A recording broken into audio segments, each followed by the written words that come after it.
नमस्कार, मैं हूं आपके साथ यशु शुक्ला और आज मुद्दे की बात में बात करेंगे घुसपैठियों पर एक्शन शुरू।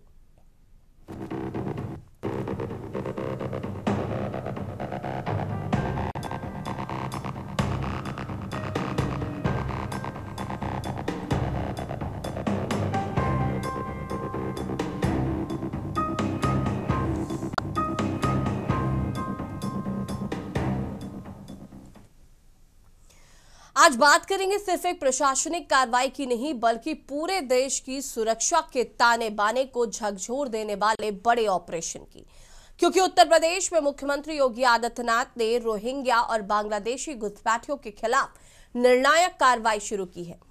17 नगर निकायों को आदेश दिया गया है, सीधा, स्पष्ट और बिना किसी बहाने की गुंजाइश के अपने इलाके में काम कर रहे हर संदिग्ध, हर अवैध, हर गैर कानूनी घुसपैठिए का रिकॉर्ड तैयार किया जाए। कौन कहां रहता है, किसके पास नकली दस्तावेज है, कौन नगर निकाय में नौकरी के नाम पर सिस्टम में घुस आया है, कौन दुकानों, ठेलों, रिक्शों, मजदूरी, सफाई कर्मी या संविदा कर्मचारी बनकर स्थानीय पहचान बनाने की कोशिश कर रहा है। सबकी पूरी सूची बनेगी और सीधे कमिश्नर वाईजी को सौंपी जाएगी। इसके साथ ही सीएम योगी का दूसरा और सबसे बड़ा निर्देश, यूपी के हर मंडल में डिटेंशन सेंटर बनाओ, अभी बनाओ और सख्ती से बनाओ। यानी अब यूपी में संदेश एकदम साफ है, अवैध रहोगे तो बाहर जाओगे, कानून से ऊपर कोई नहीं, घुसपैठिए नहीं, व्यवस्था चलेगी। यह मुद्दा सिर्फ अवैध रूप से रहने का नहीं है, यह मुद्दा राष्ट्रीय सुरक्षा का है, यह मुद्दा पहचान छुपाकर घुसपैठ का है, यह मुद्दा फर्जी दस्तावेज बनवाने का है, यह मुद्दा संगठित नेटवर्क का है जो न केवल कानून व्यवस्था को चुनौती देता है बल्कि स्थानीय रोजगार, संसाधन और सुरक्षा ढांचे को भी जोखिम में डालता है। जरा सोचिए, जब नगर निकायों जैसी संस्थाओं में अवैध घुसपैठिए काम करते मिले, जब नकली पहचान पत्र बनवाकर सरकारी सिस्टम में दाखिल हो जाएं, जब वे संविदा कर्मी, मजदूर, वेंडर, ड्राइवर, क्लीनर बन जाएं, जब वे भौगोलिक पहचान से छिप जाएं, तो ये सिर्फ और सिर्फ कानून का उल्लंघन नहीं, पूरे प्रशासनिक ढांचे को बाईपास करने की रणनीति है। आज यूपी में प्रशासन एक्शन मोड में है। आईजी स्तर पर मॉनिटरिंग हो रही है, कमिश्नर स्तर पर कमांड बनाई गई है, हर नगर निकाय को निर्देश दे दिए गए। सूची अधूरी छोड़ने की गलती बिल्कुल नहीं चलेगी। सवाल है, क्या रोहिंग्या बांग्लादेशी नेटवर्क यूपी में संगठित तरीके से फैल रहा था? क्या ये सिर्फ अवैध रहन सहन का मामला है या इससे बड़ा सुरक्षा सिंडिकेट चल रहा था? नगर निकायों को ऐसे में घुसपैठिए कैसे भर्ती हो गए? नौकरी तक पहुंचने का रास्ता किसने खोला? लापरवाही थी या साजिश? डिटेंशन सेंटर मॉडल बनाने की बात कही जा रही, क्या यह भारत के लिए बेहतर समाधान है? क्या इससे घुसपैठ रुकेगी या सिर्फ एक प्रशासनिक कागजी कार्रवाई बनकर रह जाएगी? क्या यह कार्रवाई राजनीतिक विवाद का विषय बनेगी? क्या विपक्ष इसे मानवाधिकार या समुदाय विशेष पर कार्रवाई बताकर मुद्दा भटकाएगा? क्या ऐसी कार्रवाई पूरे देश में लागू होनी चाहिए? क्योंकि घुसपैठ सिर्फ यूपी की समस्या नहीं है, बंगाल, असम, दिल्ली, राजस्थान, जम्मू कश्मीर, देश के हर कोने में इसका असर देखा जा रहा है। अब बात करते हैं सबसे गंभीर पहलू की। राष्ट्रीय सुरक्षा अवैध घुसपैठ सिर्फ जनसांख्यिकी या बदलाव नहीं लाती, बल्कि इसके साथ आता है फर्जी सिम कार्ड नेटवर्क, फर्जी पहचान पत्र, अवैध हथियारों का व्यापार, गैर कानूनी आर्थिक लेन देन और कई बार आतंकवादी लिंक के संकेत। सुरक्षा एजेंसियों की रिपोर्ट बताती है कि रोहिंग्या समुदाय के एक हिस्से को अंतर्राष्ट्रीय संगठनों द्वारा फंडिंग मिलती है। पाकिस्तान की आईएसआई जैसे तंत्र इनके नेटवर्क पर नजर रखते हैं और कई बार इन्हें भारत के खिलाफ मोहरा बनाने की कोशिश भी की जाती है। तो जब यूपी सरकार कहती है कि हर मंडल में डिटेंशन सेंटर, तो ये सिर्फ अवैध आबादी हटाने का आदेश नहीं है, ये देश की सीमा के भीतर एक सुरक्षा कवच बनाने का भी प्रयास है। विपक्ष चाहे जो कहे, लेकिन एक बात समझनी होगी, ये मुद्दा वोट बैंक या राजनीति का नहीं है, ये मुद्दा भारत की आंतरिक सुरक्षा का है। आज प्रशासन एक्शन में है। नगर निकायों में अंदरूनी खंगाल शुरू हो गई। फर्जी दस्तावेज बनाने वाले गिरोहों पर नजर है, संवेदनशील इलाकों में निगरानी बढ़ा दी गई। क्या सवाल है कि क्या सिर्फ डिटेंशन सेंटर काफी है? क्या देश को एक नेशनल एंटी इन्फिल्ट्रेशन पॉलिसी की जरूरत है? क्या ये मॉडल को हर राज्य को अपनाना चाहिए? आज इसी मुद्दे पर बातचीत करेंगे।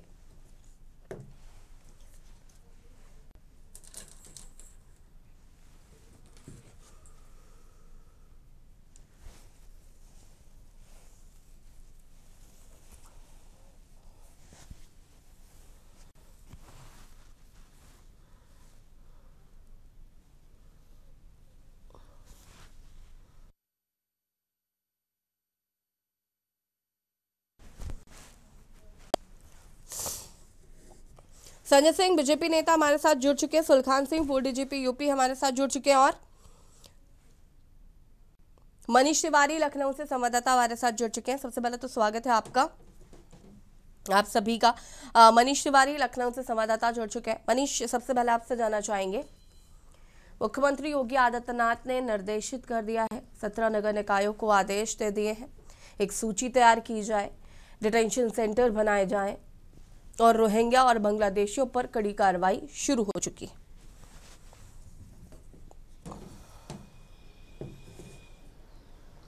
जी बिल्कुल, जिस प्रकार से देखा जाए उत्तर प्रदेश के मुख्यमंत्री योगी आदित्यनाथ ने ये आदेश 3 से 4 दिन पहले दिया था और उनके द्वारा ये कहा गया था जितने भी जिले के डीएम हैं और साथ ही साथ कमिश्नर और साथ में जो है जितने नगर निकाय हैं सभी को आदेश पारित किया गया था उनके द्वारा कि जो बाहर से जो यहाँ पर घुसपैठ करके उत्तर प्रदेश में रह रहे हैं उनकी जो है निशानदेही की जाए, एक डिटेंशन सेंटर बनाया जाए जहाँ पर इन सभी जो बाहर विदेशी लोग हैं यहाँ पर आकर रह रहे हैं उनकी पहचान करके उनको वहाँ पर रखा जाए। उसके बाद जो है उनको वापस भेजने का पूरा प्लान तैयार किया जाए। इसी के तहत अगर देखा जाए उसी राह पर जो है चाहे वो डीएम हो या कमिश्नरेट हो या निकाय के जो भी विभाग हों सभी के द्वारा जो है कार्रवाई चालू कर दी गई। अगर हम लखनऊ की बात करें, जिस प्रकार से जो है यहाँ की मेयर सहित और पुलिस महकमे की कई टीमें यहाँ पर जो नगर निगम की ज़मीनें हैं वहाँ पर जा कर के जो झुग्गी झोपड़ी में लोग रह रहे हैं, जो विदेशी या बांग्लादेशी हैं उनकी जाकर के पहचान कर रहे हैं, उनके दस्तावेज ले रहे हैं। उन्हीं दस्तावेजों के आधार पर जो है उनके द्वारा जो लिस्ट बनाई गई वो आज जो है कमिश्नर को जो पेश की गई। हालांकि जिस प्रकार से ये लखनऊ के लिए नहीं पूरे उत्तर प्रदेश के लिए लागू है, इसी के तहत जो है ये कार्रवाई देखने को मिल रही है। हालांकि जिस प्रकार से अगर नगर निकायों की बात की जाए तो वहाँ संविदा कर्मी हो या ड्राइवर हो या सफाई कर्मी जो पूरे ज़िले में जो सफाई करते हैं, चाहे उत्तर प्रदेश में अगर आप किसी भी जगह पर जाकर देख सकते हैं जहाँ पर भी सफाई कर्मी लगाए गए हैं, नगर निगम की जो एजेंसियाँ जिन्होंने पूरा ठेका ले रखा है उनके द्वारा जो है ऐसे लोगों को यहाँ पर जो है नौकरी दी गई है। जो यहाँ पर ड्राइवर रखे गए हैं नगर निकायों में उनको भी देखा जाए तो ज़्यादातर आपको 80 से 90% लोग जो है बांग्लादेशी भाषा के मूल के लोग मिलेंगे। उनका साफ तौर से कहना कि हम पश्चिम बंगाल के हैं, लेकिन जिस प्रकार के इनके पास दस्तावेज प्राप्त किए जा रहे हैं, उनके एकत्रित किए जा रहे हैं, उसी बिना पर जो है ये कार्रवाई देखने को मिल रही है। अभी हाल ही के दिन में ठाकुरगंज जहाँ पर एक बांग्लादेशी महिला जो है यहाँ पर टूरिस्ट बन के आई थी और उसके बाद उसका नाम खातून था जिससे यहाँ पर 10 साल से करीब यहाँ रहते हुए हो गया। उसने यहाँ पर हिंदू नाम रख करके जो है शादी भी कर ली और जिस शख्स से शादी की उसके द्वारा जो है इसके पूरे फर्जी दस्तावेज भी तैयार कर दिया गया। हालांकि पुलिस ने उसको गिरफ्तार कर लिया है और पूछताछ की जा रही है। जिस प्रकार से जिस शख्स का जिन लोगों के नाम आ रहे सामने उनके ये कड़ी पे कड़ी जुड़ती हुई नजर आ रही है साफ तौर से कि उनके द्वारा जो चीज़ें बताई गई कि ऐसे और भी बंगाल के रहने वाले और देश विदेश से आकर के उत्तर प्रदेश में रहने वाले उनके द्वारा जो है फर्जी दस्तावेज बनाए गए।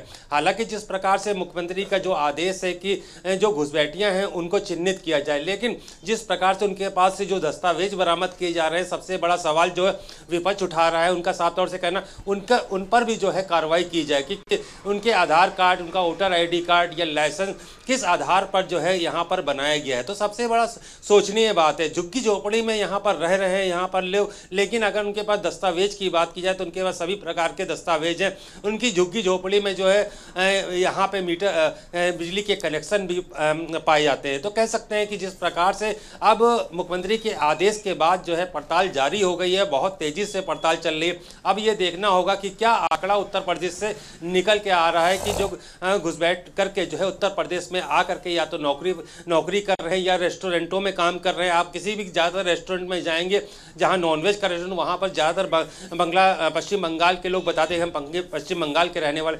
यहाँ तक कि जो स्वीट्स की दुकानें हैं तो वहाँ पर भी इसी बंगाली भाषित लोग जो है काफ़ी संख्या में लोग मिलेंगे। सफाई कर्मियों के इसी और भी लोग हमारे साथ जुड़े हुए उनसे भी बातचीत कर लेते हैं, उसके बाद वापस आते हैं आपके पास।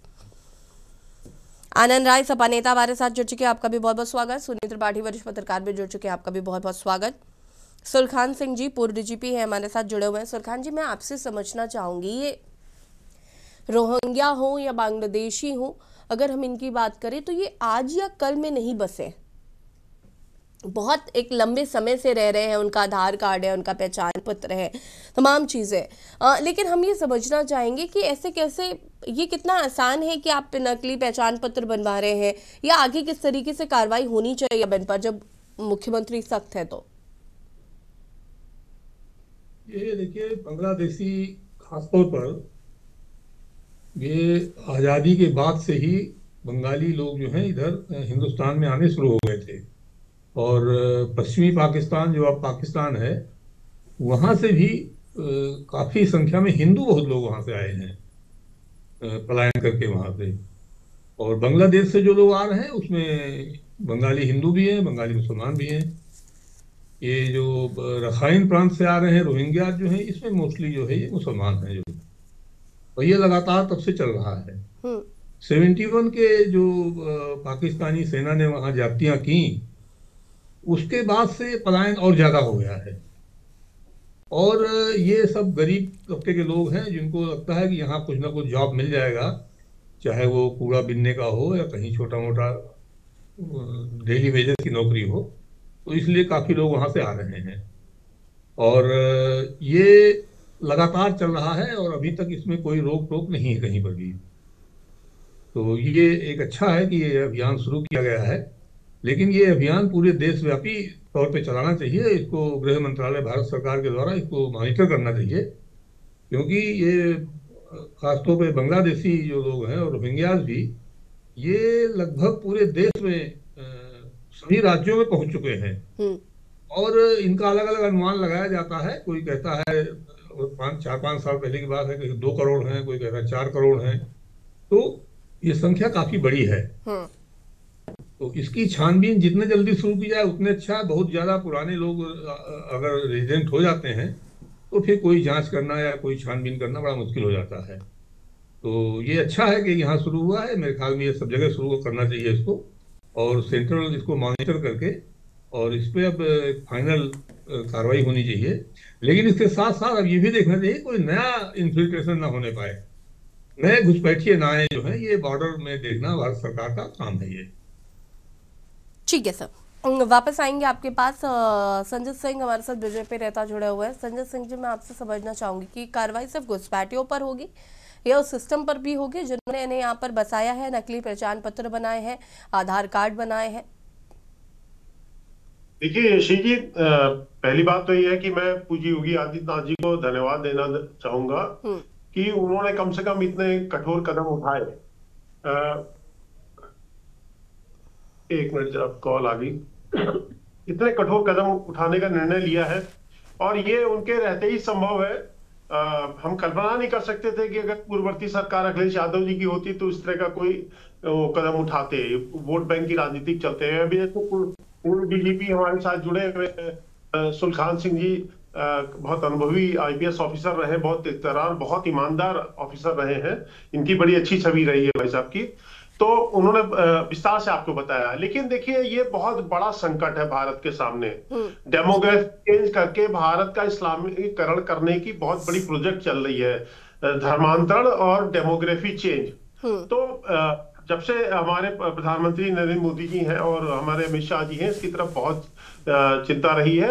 मैं आपको एक बात बताना चाहता हूं, जब आसाम में कांग्रेस की सरकार थी, सैकिया जी वहां के मुख्यमंत्री थे, तो अजय सिंह जी गवर्नर थे वहां के आसाम के। तो उन्होंने एक रिपोर्ट भेजी थी गृह मंत्रालय को। उन्होंने कहा कि प्रतिदिन आसाम के बॉर्डर से 5 से 6 हजार बांग्लादेशी घुसपैठिए घुस रहे हैं। अब आप कल्पना करिए, जैसा कि सुलखान सिंह जी ने कहा है कि 4 करोड़ 5 करोड़, इससे कम नहीं है।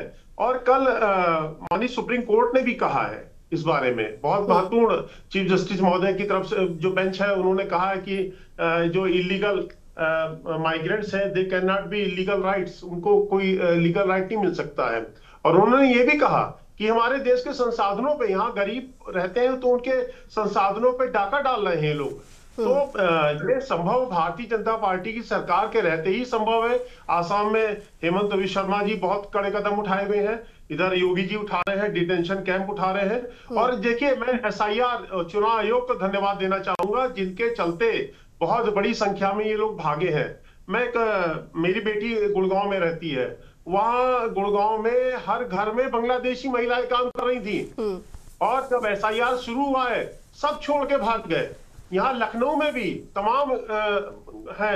मैंने भी मानी जब राजनाथ जी चुनाव लड़ रहे थे, लोकसभा के चुनाव, तो मैंने जो वर्तमान हमारी मेयर है उनके सामने बैठक में सवाल उठाया था, और ये मैं बहुत पहले से बोलता चला आ रहा हूँ। लखनऊ में कम से कम 10 लाख से ज्यादा अवैध बांग्लादेशी वोटर हैं, झुग्गी झोपड़ी आइडेंटिफाइड है।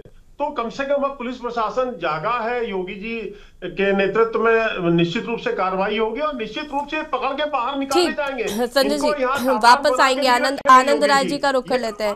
आनंद जी, लंबे समय से घुसपैठी यहाँ पर रह रहे थे और अब मुख्यमंत्री योगी आदित्यनाथ ने निर्देशित कर दिया है कि कोई भी अगर यूपी में अवैध तरीके से रहता है तो उस पर कार्रवाई निश्चित है।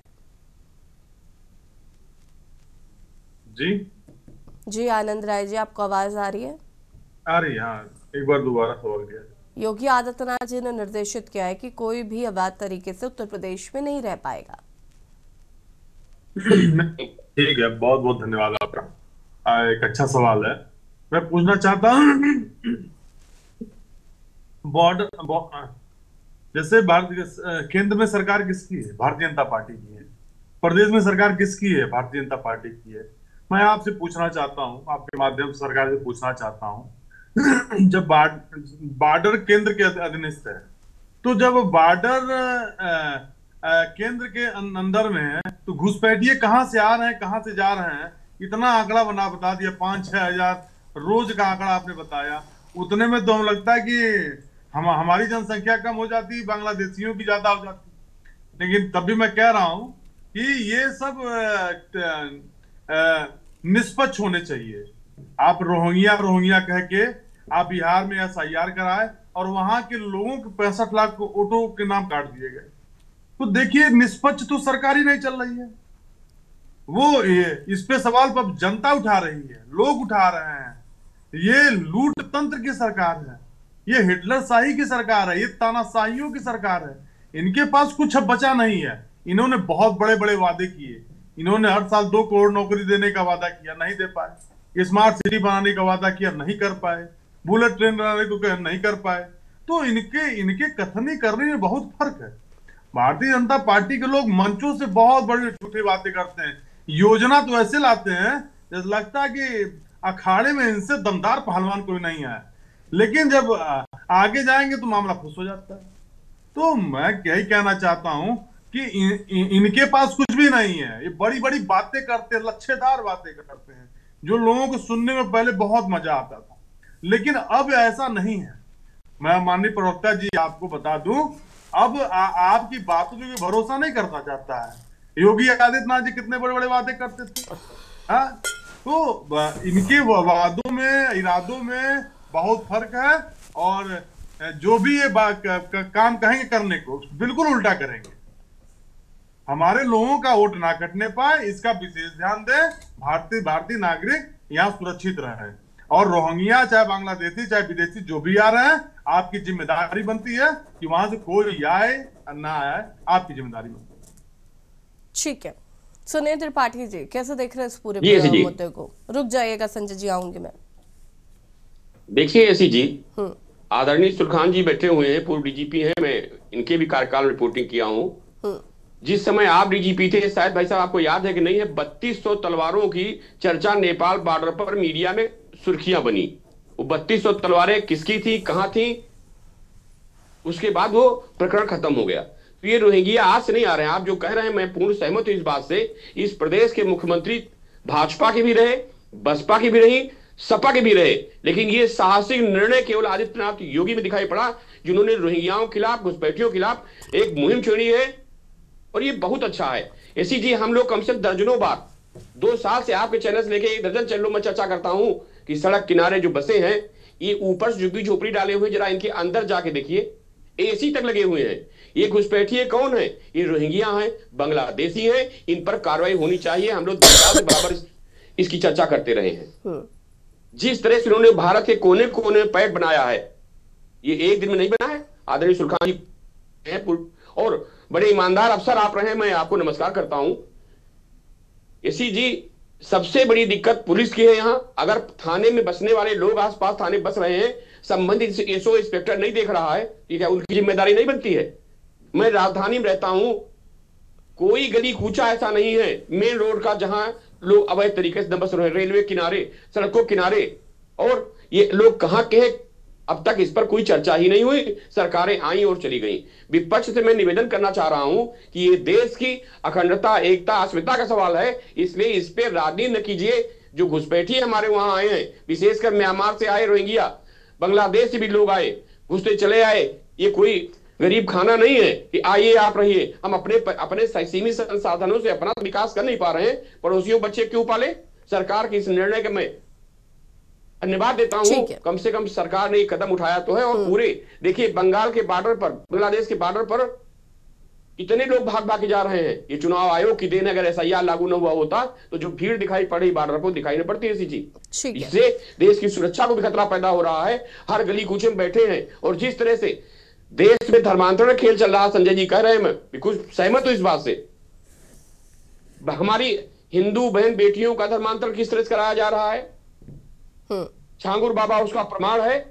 तो ऐसे लोगों से देश को बचाने के लिए सरकार जो कदम उठा रही है बहुत अच्छा है, सराहनीय है। और जो डिटेंशन सेंटर बनाने का आदेश दिया है, इसमें चाहिए हमारे पुलिसकर्मियों को, और हमारी आपकी भी ड्यूटी है कि अगर कोई हमारे संज्ञान में आता है इस तरह प्रकरण, तो उसको हम शासन को अवगत कराएं। और देखिए एसीजी ब्रजलाल जी भी पूर्व डीजीपी रहे हैं, उन्होंने भी एक वीडियो अपना सोशल मीडिया पर डाला। कई बांग्लादेशियों को उन्होंने बताया कि नगर निगम काम कर रहे हैं, बांग्लादेश के रहने वाले हैं। तो ये अफसर भी इस बात को संज्ञान में ले चुके हैं कि हमारे देश में घुसपैठी अब नहीं रहेंगे। इस पर राजनीति नहीं करनी चाहिए। घुसपैठियों को जितनी जल्दी हो देश से बाहर निकलना चाहिए। सवाल आपसे है मेरा कि डिटेंशन सेंटर मॉडल जो है वो कितना प्रभावी साबित होगा, क्या ये काम करेगा? देखिए एसीजी, शासन सत्ता में बैठा हुआ व्यक्ति अगर ठान ले कि ये काम नहीं होगा तो नहीं होगा। सुलखान जी बैठे हुए हैं, सुलखान जी से सवाल है मेरा, ठीक है सुनील जी, ये सुलखान जी से सवाल था मेरा, मैं वापस आऊंगी आपके पास। सुलखान जी, कितना इफेक्टिव है ये डिटेंशन सेंटर बनाना? ये कोई विकल्प नहीं है, ये यही किया जा सकता है। डिटेंशन सेंटर बनाना जो जरूरी है, क्योंकि जैसे ही आप किसी फॉरेनर को डिटेक्ट करेंगे तो उसको आप डिटेंशन सेंटर में ही रखेंगे। तो ये कोई नया आविष्कार नहीं है जो मॉडल कहा जाए इसको। तो ये जैसे मैंने कहा सभी जगह करना चाहिए पूरे देश भर में, और उनको वहाँ रखा जाएगा। और उसके बाद उनको जो राइट्स हैं वो उस राइट को एक्सरसाइज करेंगे, वहाँ से अपील करेंगे, बाकी अपना लीगल रेमेडी करेंगे। और जो विदेशी घुसपैठिए आइडेंटिफाई हो जाएंगे और वो उन देशों के द्वारा स्वीकार किए जाएंगे कि हाँ ये हमारे नागरिक हैं, आप केवल उन्हीं को वापस भेज सकते हैं। आप जबरदस्ती किसी आदमी को किसी देश में नहीं घुसा सकते ये कह के कि साहब ये आपका नागरिक है। ये भी सबको समझ लेना चाहिए, कोई गलतफहमी नहीं रहनी चाहिए किसी को। तो इस तरह से तो कोई आदमी हमारे यहाँ 2000 आदमी भेज देगा, कहेगा ये हिंदुस्तानी है, ये तो ये ऐसा नहीं होता कानून में। तो उनको डिटेंशन सेंटर में रखा जाएगा और उनको बाकी कोई सुविधाएं जो राशन की हों या और कोई भी हो वो नहीं मिलती हैं। वोटिंग राइट उनका खत्म हो जाता है। और लेकिन आप वापस उन्हीं को भेज सकते हैं जिनको वो देश स्वीकार कर ले कि हाँ ये हमारा नागरिक है, अदरवाइज आप नहीं कर सकते। ठीक है, मैं वापस आऊंगी। आनंद राय जी, रोहिंग्या आज या कल नहीं बस रहे, जब वो बस रहे हैं, जब से ये आपको सुलखान जी ने बताया, और बड़ी बात यह है कि तब से आपकी भी सरकार रही, बसपा की भी रही, भारतीय जनता पार्टी की भी रही। और अगर भारतीय जनता पार्टी की तरफ से एक्शन लिया जा रहा है, यूपी में एक्शन लिया जा रहा है, ऐसे लोगों को हटाया जा रहा है, समस्या कहाँ आ रही है आपको? कहीं तो थोड़ा सपोर्ट कर देना चाहिए ना। राजनीतिक मुद्दा नहीं है ये सुरक्षा का मुद्दा है। और सुरक्षा अगर आप देश के हितैषी हैं, प्रदेश के हितैषी है, तो लगता है अब मुझे ऐसा लगता है कि आपको फिर सपोर्ट करना चाहिए। खुलकर नहीं कर सकते तो कम से कम साइलेंटली ही करिए, लेकिन करिए तो। ऐसे जी मैं आपको बता दूं कि क्या बताएंगे? बीजेपी की सरकार में सारे रोहिंग्या और बांग्लादेशी आ गए। मैं बता देना चाहता हूँ, मैं आपसे कहना चाहता हूँ कि हम सब लोग देश के साथ हैं। इस देश का जवान आपस में लड़ेंगे मरेंगे अलग बात है, लेकिन इस देश का जवान नौजवान ये सब देशभक्त है। यहाँ किसी को डिफाइन करने की जरूरत नहीं है। तो मैं यही कहना चाहता हूँ, इनके कथनी करने में बहुत फर्क है। ये अभी इन्होंने कहा बहुत सराहनीय कदम, बहुत सराहनीय कदम बस माइकों से भाषणों से होते हैं, इनके जमीन पे कुछ नहीं उतारता। मैं ये सवाल खड़ा करता हूँ। अभी ये क्या नाम है, पत्रकार महोदय भी कह रहे थे कि बहुत सराहनीय कदम। कौन सा सराहनीय कदम? अभी कितने दंगे हुए योगी जी कार्यकाल में? आनंद जी आप बता दीजिए, क्या कितने दंगे हुए? कितने दंगे हुए भारतीय जनता पार्टी कार्यकाल में? बताइए, आप बता दीजिए। तो मैं बता रहा हूँ, दंगे कराने वाले जब सरकार में आ जाएंगे दंगा करे कौन? दंगा कराने वाले खुद हैं। संगीत सोम के ऊपर मुकदमा नहीं लगा? कितने? अरे अब मैं पूछ रहा हूँ कि आपकी सरकार में कितने दंगे हुए और योगी जी की सरकार में कितने दंगे हुए, जरा आप जनता को बता दीजिए। मुझे बताइए, राम मंदिर पे दंगा किसने कराया था? ये भारतीय जनता पार्टी के लोगों ने कराया था। मुकदमे तो पूरे प्रदेश देश ने देखा। नहीं, गोलियां किसने चलवाई? सुनिए, मुकदमे किसके ऊपर हुए? संविधान और कानून किसके ऊपर मुकदमा लिखा, ये बताइए। तो दंगा कराने वाले खुद सत्ता में बैठे हैं, तो ये दंगा कैसे होगा? जिस दिन विपक्ष में आएंगे उस तुरंत दंगा चालू हो जाएगा। बंगाल में इनकी सरकार नहीं है, पुलिस तो वही है आनंद जी, वो भी पुलिस आपके कार्य में रहती है। संजय सिंह जी, ठीक है संजय सिंह जी, चूंकि वक्त की कमी है, फटाफट संजय सिंह की प्रतिक्रिया। संजय सिंह जी, ठीक है। Anand ji hold on. संजय सिंह जी। देखिए यशी जी, आनंद राय जी की मैं मजबूरी समझता हूँ, क्योंकि जिनके साथ बिरयानी खाने वाले हैं, जो रोजे खोलने वाले हैं, उनके लिए खिलाफ बोलने में इनको बहुत दिक्कत जाएगी। वोट बैंक का मामला है। दंगे की जहां तक बात आ रही है, तो अभी जो बहुत बड़ा दंगाई था ना, इनकी सरकार में राज्य मंत्री था बरेली का तौकीर रजा, और योगी जी ने वो इलाज किया है तौकीर रजा का, जेल में पड़ा हुआ, जमानत नहीं हो रही है। और ये हर महीने दंगे होते थे। जब 2012 में इनकी अखिलेश यादव जी की सरकारें आई थी। आनंद जी 10 सेकेंड है अपने आप को डिफेंड करने के लिए, फटाफट आनंद जी खड़े होते थे उनके आगे। ठीक है आनंद जी। अरे योगी जी क्या है पहले ये बताइए। अरे सुनिए मेरी बात, योगी नहीं मारा, चलिए ठीक है। ये जो कदम है ये कहीं ना कहीं देश की सुरक्षा, राष्ट्रीय सुरक्षा का सवाल है, और लगता है कि ये बेहतर कदम है अगर धरातल पर ये सही तरीके से होता है। आप सभी का बहुत बहुत शुक्रिया चर्चा में शामिल होने के लिए। और बात कर रहे थे घुसपैठियों पर एक्शन शुरू। मुख्यमंत्री योगी आदित्यनाथ ने निर्देशित किया है कि रोहिंग्या और बांग्लादेशियों जो अवैध तरीके से यूपी में रह रहे हैं उन पर कार्रवाई की जाए। खास पेशकश में हिंद देखते रहिए कि न्यूज़ इंडिया। नमस्कार।